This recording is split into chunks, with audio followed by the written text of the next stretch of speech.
नमस्कार, स्वागत है आप सभी का। मैं हूं आपके साथ शावनी पटनायक। बुलेटिन की शुरुआत करेंगे बड़ी खबर के साथ। देहरादून से बड़ी जानकारी। सचिवालय में धामी कैबिनेट की बैठक जारी।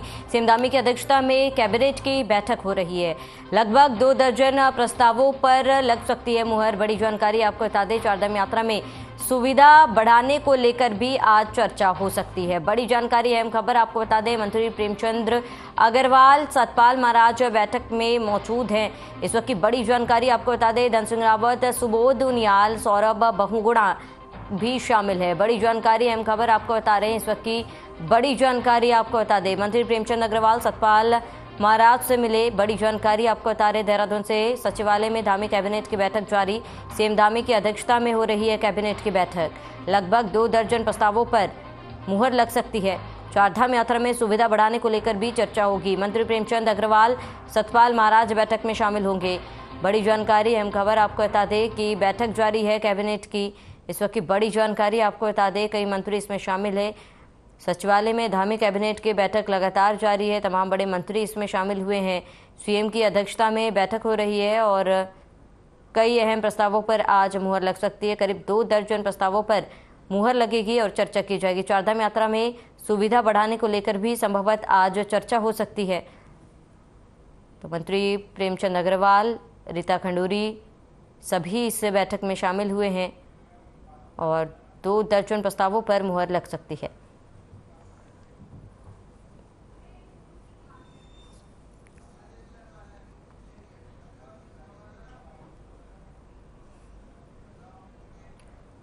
मुख्यमंत्री पुष्कर सिंह धामी ने करीब 120 करोड़ की सौगात हरिद्वार को दी है। हरिद्वार के रोशनाबाद स्थित इंद्रलोक फेज 2 ने 9 योजनाओं का लोकार्पण और 7 योजनाओं का शिलान्यास किया है, जिसमें से प्रधानमंत्री आवास विकास योजना के तहत 528 फ्लैट की चाबी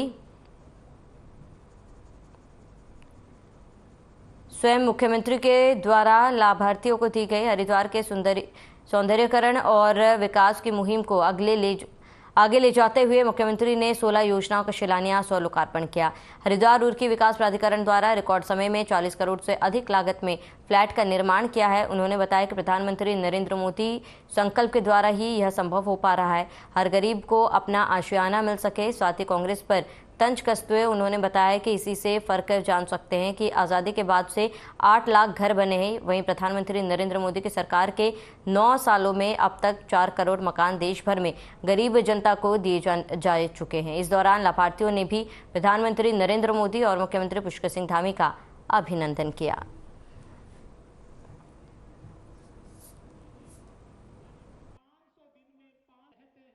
आज बहुत बड़ा सपना पूरा हुआ है, हम उनको बहुत बहुत धन्यवाद देते हैं। कहाँ की चाबी सौंपी आज आपको? हाँ जी, कहाँ की चाबी सौंपी है आपको मुख्यमंत्री ने? सामने के फ्लैट की, सामने फ्लैट की। कब से चाह रहे थे कि अब मकान हो अपना? चाह ही रहे थे, जब था ही नहीं तो चाह ही रहे थे। इन्होंने हमारा सपना पूरा कर दिया। मोदी जी ने गरीबों का सपना पूरा कर दिया। बहुत बहुत धन्यवाद है। ये हमारा संकल्प है कि जिन योजनाओं का भी हम शिलान्यास करेंगे, यानी कि जो योजनाएं भी हम प्रारंभ करेंगे उन योजनाओं का लोकार्पण करेंगे, यानी कि जो योजनाएं शुरू होंगी वो योजनाएं पूरी होंगी, बीच में कोई योजना नहीं रुकेगी। और कहीं ना कहीं आज जो 528 मकान आज मिले हैं, हमारे प्रधानमंत्री आदरणीय मोदी जी का जो संकल्प है कि देश के हर गरीब का अपना पक्का घर हो, उसकी पक्की छत उसको मिले, उस दिशा में एक बड़ा कदम है। मैं समझता हूँ देश की जनता ये फर्क भली भांति समझती है कि कहाँ 8 लाख मकान आजादी के बाद कुल बने थे। बीजेपी के प्रदेश प्रवक्ता सुनीता विद्यार्थी ने कहा है कि प्रधानमंत्री नरेंद्र मोदी लोकसभा चुनाव की हुंकार मेरठ से भरेंगे। उन्होंने बताया कि आगामी जून में प्रधानमंत्री को उत्तराखंड आगमन पर भी आना है और हम उसी दिशा में आगे बढ़ रहे हैं। इसके लिए लगातार अभियान भी चल रहा है। उन्होंने कहा कि प्रधानमंत्री आगामी लोकसभा चुनाव के लिए रैली निकालेंगे, जिसको लेकर उन्होंने नेताओं को दिशा निर्देश दिए हैं।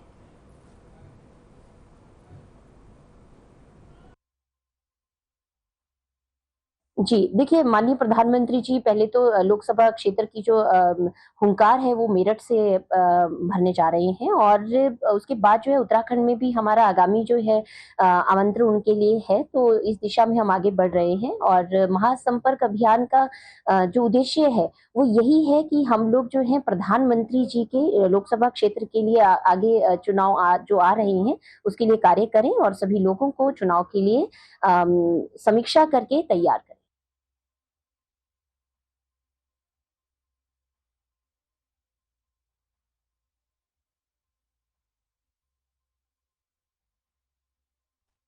उत्तराखंड के पूर्व मुख्यमंत्री हरीश रावत प्रदेश में कांग्रेस से जुड़िए यात्रा शुरू करने जा रहा है।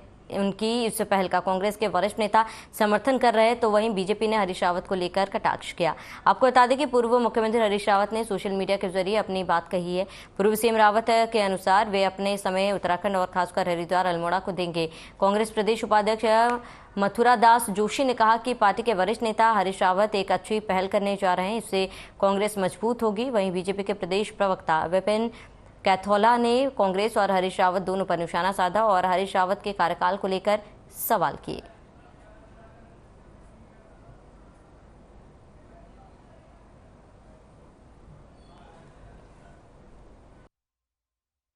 देखिए, हरीश रावत जी का राजनीतिक भविष्य कांग्रेस तय करेगी और कांग्रेस में एक उनके कार्यकारी अध्यक्ष रहे हैं, उन्होंने डायलॉग कहा कि कांपते हाथों से शमशीर नहीं उठती।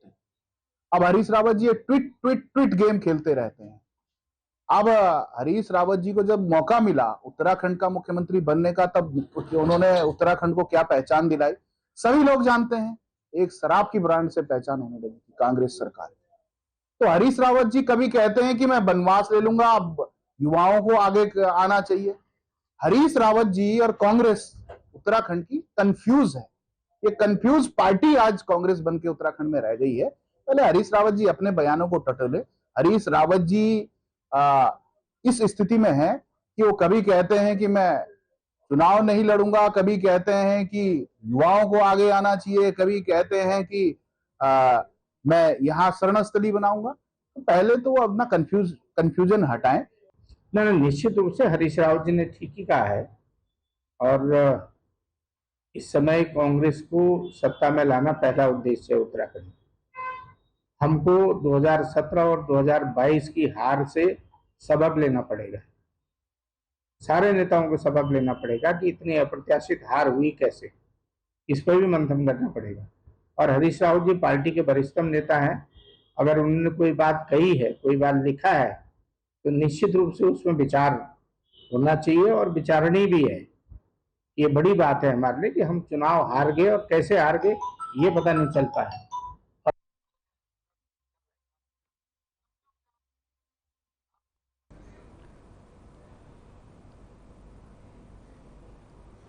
तो कांग्रेस के प्रदेश उपाध्यक्ष संगठन मथुरा दत्त जोशी ने कहा है कि कैबिनेट मंत्री चंदन रामदास के निधन के बाद रिक्त हुई बागेश्वर विधानसभा सीट पर होने वाले उपचुनाव का अभी कार्यक्रम जारी नहीं हुआ, लेकिन राजनीतिक दलों ने अपनी तैयारियां शुरू कर दी है। कांग्रेस इस उपचुनाव में रंजीत दास और प्रदीप टमटम में से किसी एक को मैदान में उतार सकती है। उन्होंने बताया कि मुख्य विपक्षी दल कांग्रेस उपचुनाव में इस सीट को हर हाल में अपने पाले में कर 19 विधायकों की संख्या को 20 तक ले जाना चाहती है। बागेश्वर विधानसभा सीट पर 2022 में हुए चुनाव में कांग्रेस ने रणजीत दास को टिकट दिया था, जो त्रिकोणीय मुकाबले में चंदन रामदास से 12,000 से अधिक मतों से हार गए थे।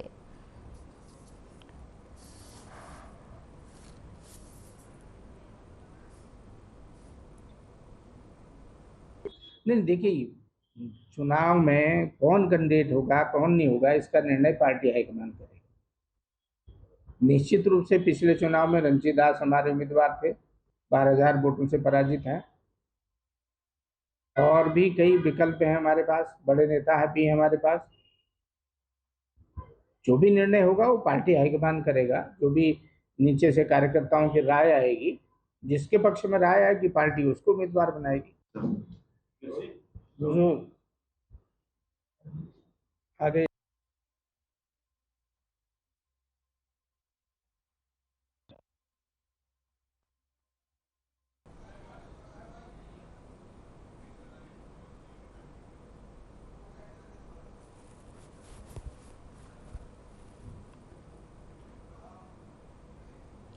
उत्तराखंड में अवैध रूप से बने मजारों को ध्वस्त करने की कार्रवाई लगातार जारी है। खासकर वन विभाग की जमीन पर अवैध रूप से बनाए गए मजारों को सरकार ने काफी सख्त कदम उठाए हैं। मुख्यमंत्री पुष्कर सिंह धामी ने पहले ही साफ शब्दों में कहा है कि अवैध रूप से किए गए इन निर्माणों को किसी भी सूरत में बर्दाश्त नहीं किया जाएगा। बीजेपी विधायक महंत दिलीप रावत ने सरकार के इस कदम की सराहना की है और कहा है कि इस प्रकार की कार्यवाही लगातार जारी रहेगी। उन्होंने कांग्रेस की ओर से उठाए जा रहे सवालों पर कांग्रेस की पूर्ववर्ती सरकार को कटघरे में खड़ा किया। उन्होंने कहा कि कांग्रेस के शासनकाल में ही इस तरह के कार्य को बढ़ावा दिया गया। बीजेपी विधायक महंत दिलीप रावत ने इसके लिए जांच की मांग की है और कहा है कि वो कौन कौन से जिम्मेदार लोग हैं जिन्होंने ऐसे लोगों को समर्थन दिया।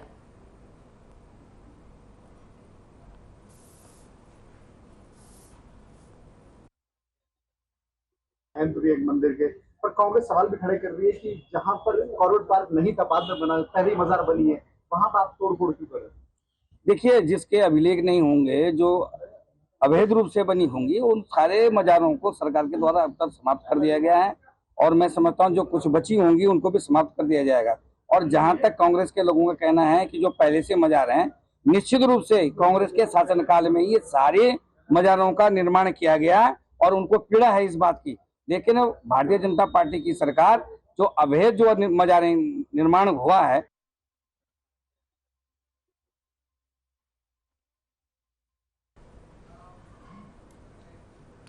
जहां देश भर में एनआईए की 122 जगहों पर छापेमारी की गई, वहीं उत्तराखंड भी अछूता नहीं रहा है। उत्तराखंड के उधम सिंह नगर में उस वक्त हड़कंप मच गया जिस वक्त जिले के बाजपुर के रातनपुरा ग्राम में एनआईए टीम ने लंदन में रह रहे गुरविंदर सिंह बाजवा के यहां छापेमारी की। टीम सुबह तड़के 3 बजे उनके घर पहुंची और दोपहर बाद 2 बजे के बाद छापेमारी कर रवाना हुई। बताया जा रहा है कि लंदन में रहने वाले गुरविंदर सिंह और उसके पिता लखविंदर सिंह का उधम सिंह नगर जनपद के बाजपुर के रतनपुरा गाँव में फार्म हाउस है, जहाँ एनआईए के द्वारा ये छापेमारी संदिग्ध देश विरोधी गतिविधियों में शामिल गैंगस्टर खालिस्तान टेरर नेटवर्क से जुड़े लोगों के घर पर की गई। इस दौरान एनआईए की टीम के द्वारा दर्जनों गैंगस्टर के करीबियों के घर पर छापेमारी कार्रवाई की, जिसमें दिल्ली, एनसीआर, हरियाणा, पंजाब, राजस्थान, उत्तर प्रदेश, उत्तराखंड के उधम सिंह नगर सहित 122 ठिकानों पर एनआईए की टीम के द्वारा छापेमारी की गई।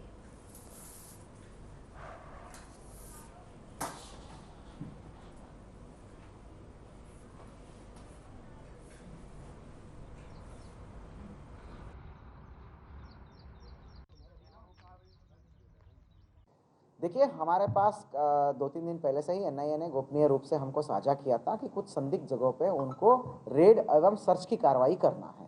तो उनको काफ़ी इनपुट्स था। कुछ मतलब वो बोलते हैं ना, एनआईए तो एक ही दिशा में काम करता है, मतलब यूएपीए में, और क्या बोलते हैं, गतिविधियाँ जो होता है ना, देश विरोधी गतिविधियों के विरुद्ध काम करता है, उनके जगह पे सर्च एंड पूरा लुकआउट वाली कार्रवाई किया जा रहा है। बेसिकली सर्च, तलाशी की अभियान किया जा रहा है।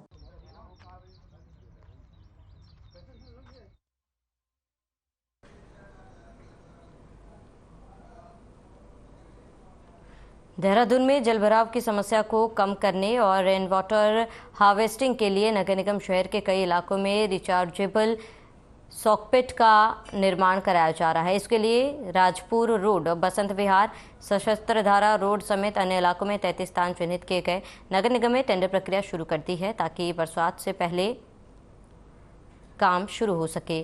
नगर निगम मेयर सुनील उनियाल गामा ने कहा कि बरसात में आए दिन जलभराव जैसी समस्या देखने को मिलती है और लोग इससे परेशान भी होते थे, लेकिन अब हमने बरसात से पहले जलभराव जैसी स्थिति निपटने के लिए कार्य योजना तैयार कर ली और जल्द ही बरसात से पहले कार्य प्रारंभ कर जलभराव की समस्या खत्म कर दी जाएगी।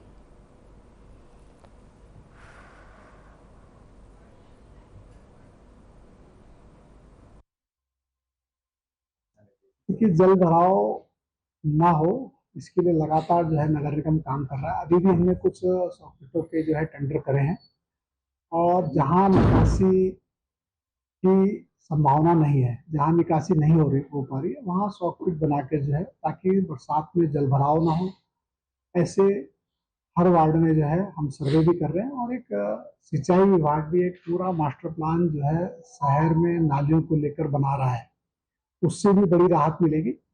और कुछ काम जो है हमारी स्मार्ट सिटी से भी हो रहे हैं, कुछ से भी हो रहे हैं, तो शहर में कहीं भी जल भराव ना हो, इसके लिए सभी विभाग भी प्रयास करते हैं और हमारी सरकार की प्राथमिकता है कि शहर जो है, देहरादून शहर जो है कि स्मार्ट सिटी के काम भी चल रहे हैं, अन्य विभागों के काम भी चल रहे हैं और आने वाले समय में बरसात के साथ साथ जो है अभी कल मैंने एक मीटिंग भी बुला रखी है अधिकारियों की।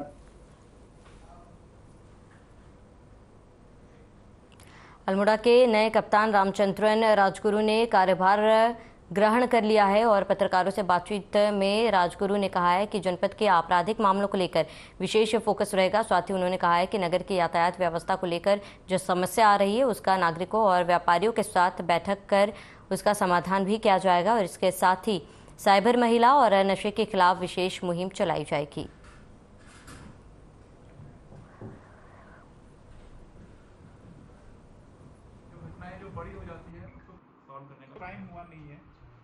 और मैंने जितना अभी तक इसके बारे में स्टडी किया यहाँ की समस्याओं के बारे में, जिसका पुलिस से सरोकार और यहाँ के समाज के जो जितने भी लोगों से सरोकार है, उन समस्याओं को हम सॉल्व करने का प्रयास करेंगे।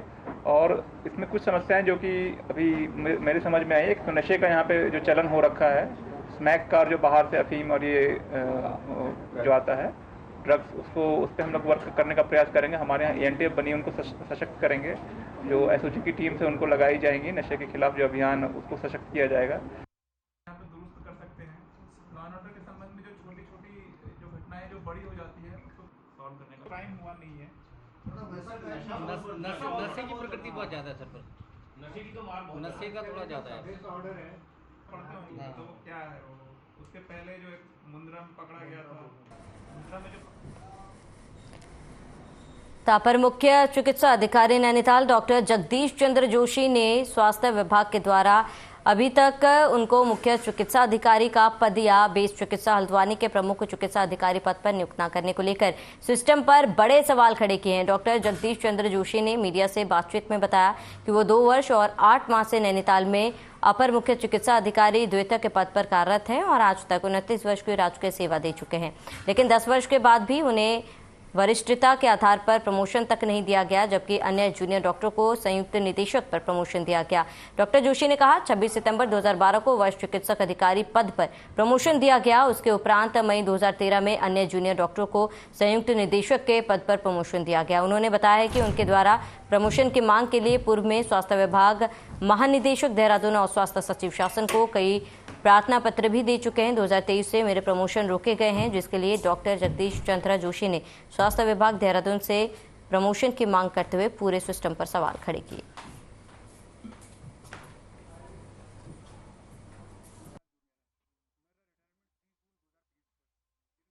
मेरा नाम डॉक्टर जगदीश चंद्र जोशी है। मैं जिला नैनीताल में पौने 3 साल से एडिशनल CMO के पद पर काम कर रहा हूं और सुचारू रूप से सेवाएं दे रहा हूं। कुल सेवाएं मेरी 29 साल की हो गई हैं और मेरा 2013 से अब तक 10 साल से ऊपर का समय हो गया। मेरे 2 प्रमोशन पेंडिंग हो गए हैं, एक प्रमोशन संयुक्त निदेशक का, दूसरा अपर निदेशक का, जबकि मेरे सभी जूनियर जो मुझसे 1 साल से 3 साल तक जूनियर है वो सब मतलब अपर निदेशक स्तर का प्रमोशन का लाभ पा करके जिला चिकित्सालय के PMS बनने बैठे हैं या जिला के CMO बना दिए गए हैं और ये मेरा भी हक है। तो पद पर नियुक्त न होने पर सवाल खड़े किए। स्वास्थ्य विभाग से प्रमोशन की मांग की गई थी और अपर मुख्य चिकित्सा अधिकारी ने कई बड़े सवाल उठाए थे। पद पर नियुक्त न होने पर उन्होंने दुख भी जताया कि इतने अनुभव के बाद भी प्रमोशन नहीं किया गया और स्वास्थ्य विभाग से प्रमोशन की मांग की गई, जहां अपर मुख्य चिकित्सा अधिकारी ने सवाल उठाए हैं और पद पर नियुक्ति न होने पर दुख जताया। तो स्वास्थ्य विभाग से प्रमोशन की मांग की जा रही है और अपर मुख्य चिकित्सा अधिकारी ने सवाल भी उठाए और पद पर नियुक्ति न होने पर उन्होंने दुख भी जताया है।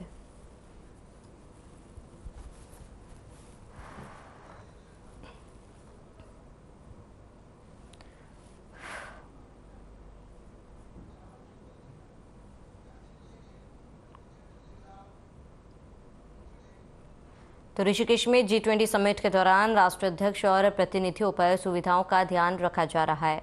आयोजन के दौरान जरा भी विद्युत आपूर्ति बाधित ना हो, इसके लिए पिटकुल भी विद्युत लाइनों और उपकरणों की मरम्मत कर रहा है, जिसके चलते गुरुवार को सुबह 9 से शाम करीब 4 बजे तक शहर और आसपास के ग्रामीण इलाकों में बिजली आपूर्ति बाधित रहेगी। इसको लेकर ऊर्जा निगम के ऋषिकेश डिवीजन ने विभिन्न माध्यमों से उपभोक्ताओं को भी अवगत करा दिया। खुद की लाइनों की मरम्मत को भी निगम ने इसी समय अंतराल में करनाल तय किया है। बिजली गुल रहने से भीषण गर्मी में स्थानीय लोगों को दिक्कत पेश आ सकती है। सैर सपाटे को यहां पहुंचने वाले सैलानियों को भी विद्युत आपूर्ति ठप रहने से दुश्वारियों का पेश आना तय है। इससे पहले 11 मई को विद्युत लाइनों की मरम्मत के लिए निगम ने शटडाउन लिया था। बता दें कि 24 से 27 मई के बीच मेहमानों के नरेंद्र नगर और स्वर्गाश्रम क्षेत्र में कार्यक्रम प्रस्तावित है।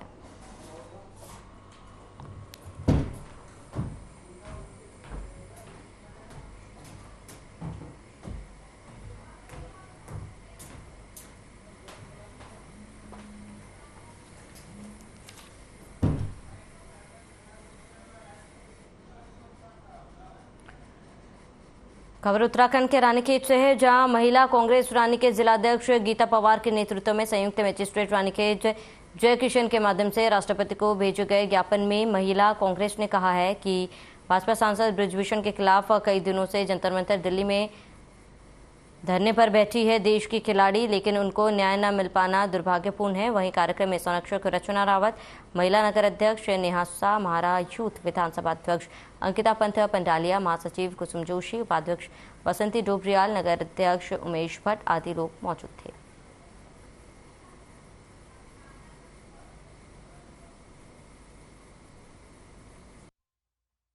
हम सभी कांग्रेस महिला संगठन कांग्रेस रानीखेत आज यहाँ पर एकत्र हुए हैं उप जिलाधिकारी जी को ज्ञापन सौंपने के लिए, ताकि हमारी जो महिला पहलवान बेटियां हैं उनको न्याय मिल सके और जो बृजभूषण शर्मा जो इसके आरोपी सिद्ध हो रहे हैं उनको जल्दी से जल्दी दंडित किया जाए। और मैं ये कहना चाहूँगी, एक तरफ से हमारी सरकार जो है बेटी पढ़ाओ बेटी बचाओ बोलती है, लेकिन इस मामले पर आज तक सब चुप्पी साधे हुए है केंद्र सरकार भी। पूरे प्रदेश में अतिक्रमण के खिलाफ कार्रवाई जोरों पर है। इस क्रम में जनपद उधम सिंह नगर के जसपुर में जनहित याचिका के आदेशों के बाद निवार मंडी गांव में अवैध अतिक्रमण पर कार्रवाई की जानी है, जिसको लेकर जसपुर राजस्व विभाग की ओर से लगभग 20 से ज्यादा परिवारों को नोटिस भी दिए गए हैं। इसी को लेकर निवार मंडी गांव के ग्रामीण तहसील परिसर पहुंचे और नारेबाजी की। वहीं ग्रामीणों का कहना है कि गांव निवासी सूरज प्रजापति ने हाईकोर्ट में जनहित याचिका डाली है और अवैध अतिक्रमण खाली कराया जाए। ग्रामीणों का कहना है कि अगर अतिक्रमण खाली हो तो पूरे गांव का हो, सरकार गरीबों को कहीं आवाज दे। लगभग 20 परिवार को नोटिस दिया गया, जिसको लेकर उप जिलाधिकारी कार्यालय में ज्ञापन भी दिया गया।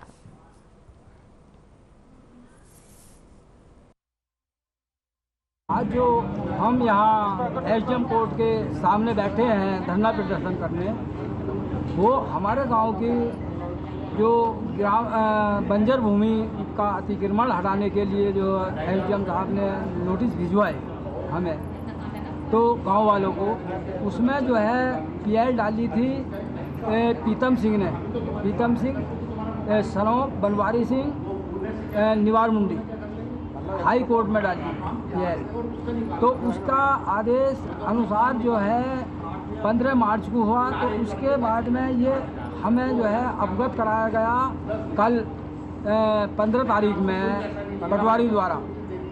मैं निवार मंडी का रहने वाला हूँ। मेरे साथ पूरा गांव है, जिसमें कि महिला, औरतें, बच्चे, बुजुर्ग सब लोग आए हुए हैं, जो गरीब बेचारे हैं, मजदूर लोग हैं। एक सूरज सिंह प्रजापति ग्राम निवार मंडी का रहने वाला है, जिसने हाई कोर्ट में जनहित याचिका डाली है कि गांव में अतिक्रमण खाली कराया जाए। अगर अतिक्रमण खाली होता है तो पूरे गांव को खाली किया जाए, या हमें सरकार प्रशासन इन गरीब लोगों को आवाज़ दे, कहीं भी शिफ्ट करे, कहीं भी पट्टा दे। मतलब नाम हमारा और अपने मकान बचाने के लिए आए हैं। हमसे बार बार पैसे मांगता, पैसे देते रहते हैं सर, तो ये कर देगा और रुकवा देगा, नहीं तो फिर हम पैसों मना कर दें तो ये फिर चालू कर लेगा। और मजदूर आदमी है, अब हम अपने बाल को पालेंगे या इसको देंगे खाने को? घरवाली है, ये सब पैसा मांगते हैं, इन्हें पैसा दे रहे हैं। मेरा नाम मुन्नी देवी है, ग्राम निवार मंडी से। और गांव में हमारे एक दिनेश है, एक सूरज है, एक मुखराम की घरवाली है और एक सुमित्रा है और सोमपाल की वो सुकंतला, ये सब लोग उनसे पैसा मांगते हैं। अब हम इनका कहाँ तक देना, हम मजदूर आदमी हैं, हम दिन भर मजदूरी करके अपने बालकों का पेट पाला है, शाम को चूल्हा जला है हमारा। अब बताओ इन्हें पैसा देंगे, अपने बच्चों को पालेंगे? हमारे मकान के लिए हमारे बड़े बूढ़े कभी पहले से ही हम उसमें रह रहे थे ग्राम पंचायत में, अब वो हमसे खाली करवाने, बताओ पहले से क्यों नहीं करवाया, वो खाली अब करवा रहे हैं, अब हम कहाँ जाएंगे? तो चलिए इसी के साथ इस बुलेटिन में फिलहाल मेरे साथ देते हैं देश और दुनिया की तमाम बड़ी खबरों के लिए बने रहे हमारे साथ।